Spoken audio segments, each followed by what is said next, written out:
What's up, dudes? Max here, and welcome back to the Final Fantasy Dissidia NT character breakdowns. Thanks to the folks over at Square Enix, we're going to be breaking down several characters up into the game's launch on January 30th. Today we present the final breakdown for Final Fantasy Dissidia NT before the game's release coming up just around the corner, and we're covering the next most requested character from the previous videos, Final Fantasy XIV's very own SHTOLA.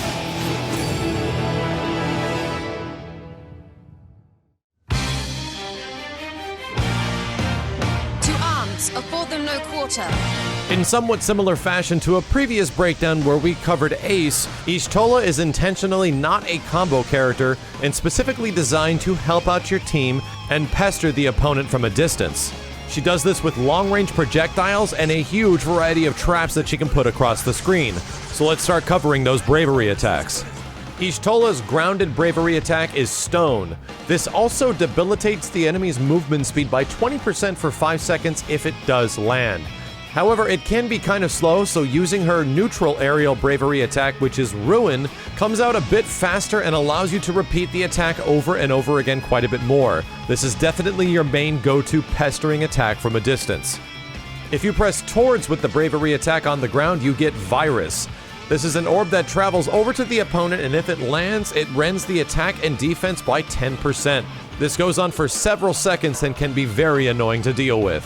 Perform a jumping towards bravery attack and you get Arrow. Once again, this is another orb-like attack that travels towards the opponent, and if landed, it starts lowering the target's bravery every second for several seconds. Performing a grounded away bravery attack gives you Blizzard 2. This is a somewhat small freezing attack that also leaves a bed of ice on the stage. You can have 2 of these out at one time, but it does freeze the opponent for 5 seconds if they land in it. Although it can be very hard to hit, it's mostly good for setting up traps. Away with the bravery attack while airborne will give you the Fluid Aura. This is a straight shot water style attack that will also stun the target for 2 seconds and can be fairly fast, however it has a very short range. While dashing, if you also press the bravery attack, you'll get Stone 2. This can be another trap style attack that leaves an area on the ground that will be manipulated by stone magic. But it only works on the ground. Perform an aerial dashing brave attack and you'll get Arrow 2. This is a wind trap that is usable in the air. Stone covers the ground and wind covers the air. If the opponent runs into one of these traps, their bravery will also decrease over several seconds. Now let's quickly cover her EX skill. Ethereal Pulse is a giant area of effect EX skill that is performed by holding down the EX skill button. Within this huge dome, your teammates' HP and bravery will go up by 150 for every second, going on for several seconds. However, be very careful, it has a large cooldown nearing around a minute.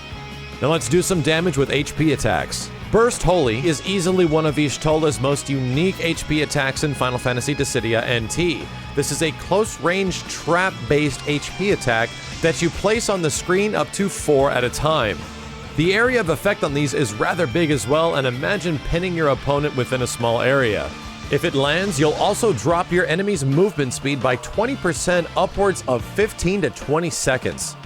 Holy is a basic HP attack that has an area of effect around SHTOLA. If it lands, it also stuns the opponents around her for 6 seconds. The Vivifying Lance is a straight shot mid-range HP attack that also heals you and your teammates by a large percentage if it does land. However, landing it can be kind of tough because it is fairly shallow. And Spiritual Ray is SHTOLA's final HP attack, which is a huge, long-lasting trap. This thing might be gigantic, but it takes a very long time to detonate. Taking about 5 seconds before it does happen, it also absorbs the opponent towards it a little bit. But you'll have to make sure you have either your own traps or your team keeping them within that area of effect. Let's finish this.